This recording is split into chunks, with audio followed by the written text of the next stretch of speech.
চীনে আবারও এক ভাইরাসের সন্ধান মিলেছে। এবার কি ভারতেও তবে আছড়ে পড়বে কোভিডের সেকেন্ড ওয়েভ? এ বিষয়ে কথা বলবো ডক্টর শুভ্রজ্যোতি ভৌমিকের সঙ্গে। যে চীনে যে ভাইরাসটা পাওয়া গিয়েছে, বাদুড়ের দেহেই সংক্রমণটা মিলেছে, তবে কি ভারতও কোথাও আবার সেকেন্ড মহামারী সম্ভাবনা রয়ে যাচ্ছে? আমার মনে হয় না, কেন কি এই যে কোভিড যে ভাইরাসটা, সে তো অনেক রূপ পরিবর্তন করেছে, আমরা ইতিমধ্যে দেখেছি। সেই ক্ষেত্রে কিন্তু আমরা যা দেখতে পাচ্ছি যে এই বাদুড়ের যে আবার এই কোভিড ইনফেকশন আমরা যা চীনে দেখা যাচ্ছে, সেটা কিন্তু খুব বেশি সংক্রামক না, প্রথম কথা। দ্বিতীয় কথা হচ্ছে যে এর মারণ ক্ষমতাও খুব একটা বেশি না। তো এটা আবার ওই রূপ পরিবর্তনেরই সেই যে আমরা রীতি দেখছিলাম, সেটারই কিন্তু আবারও কন্টিনিউয়েশন হচ্ছে। তো আমার মনে হয় না ভারতবর্ষে চিন্তা ভাবনা করা উচিত, বা আতঙ্কিত তো একদমই হওয়া উচিত। এইচএমভিভি ভাইরাস দেখলাম, সেখানে আক্রান্ত হওয়ার খবর পাচ্ছি। এদের উপসর্গ কি, আর মানে মানুষ কি করে বুঝবে যে হ্যাঁ আমরা এই এইচএমভিভি হয়েছে? এইচএমভিভি ভাইরাসটা মূলত বাচ্চাদের হচ্ছিল, এবং এটা পুরনোই ভাইরাস, এটা নতুন কোনো ভাইরাস না।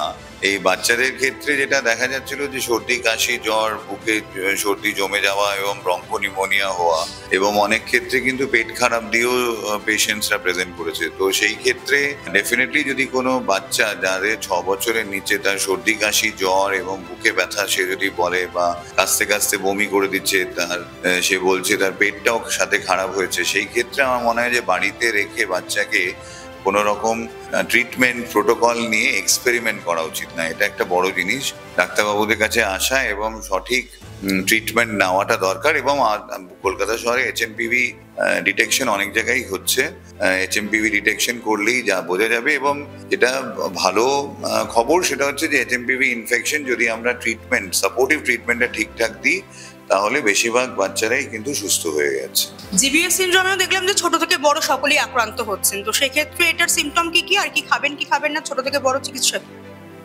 জিবিএসটা অত্যন্ত দুর্ভাগ্যজনক একটা ইনফেকশন, যেটা পুনেতে দেখা যাচ্ছে, আমরা দেখছি প্রাইমারি। এবং সেখানে দেখা গেছে যে বেশিরভাগই লোকজনে তাদের একটা ব্যাকটেরিয়াল বা ভাইরাল ইনফেকশন দিয়ে শুরু হয়েছিল, এবং বেশিরভাগ ক্ষেত্রেই যেটা পুনেতে দেখা গেছে যে তাদের একটা পেটের ইনফেকশন হয়েছে। এবার পেটের ইনফেকশন হওয়ার পরে এই যে জীবাণু যেটা ঢুকেছিল, সি জেজুনি, ক্লস্ট্রিডিয়াম জেজুনি বলে একটি ব্যাকটেরিয়া হয়, সেটা অনেক ক্ষেত্রে এটাকে দেখা গেছে যে এই গুইলেন ব্যারি সিনড্রোম করেছে। এই জীবাণুটা দেহে থাকে না, এটা একটা বাইরের থেকে আসা জীবাণু, এটা একটা অ্যান্টিজেনের মতন কাজ করছে। এবং তাতে শরীরের যারা আমাদের রক্ষা করার যে প্রহরীরা আছে, আমাদের রক্তে যে WBC, white blood cell count বলি, সেখান থেকে অ্যান্টিবডি তৈরি হচ্ছে।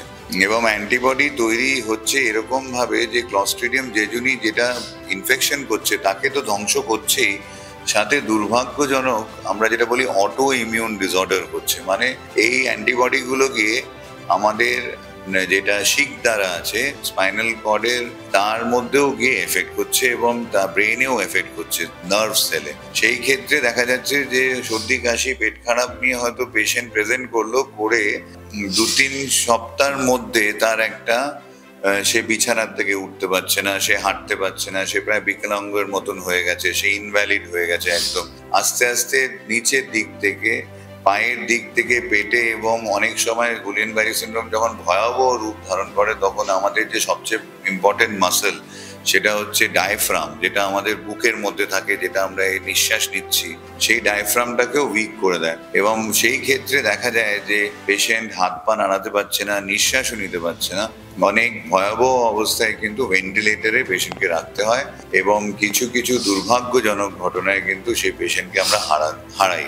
যে একটা স্ট্যাটিস্টিক্স বলে যে 2 লাখ যদি ক্লস্ট্রিডিয়াম জেজুনি ইনফেকশন হয়, তাতে 200 জনের একটা গুইলেন ব্যারি সিনড্রোম হওয়ার চান্সেস থাকে।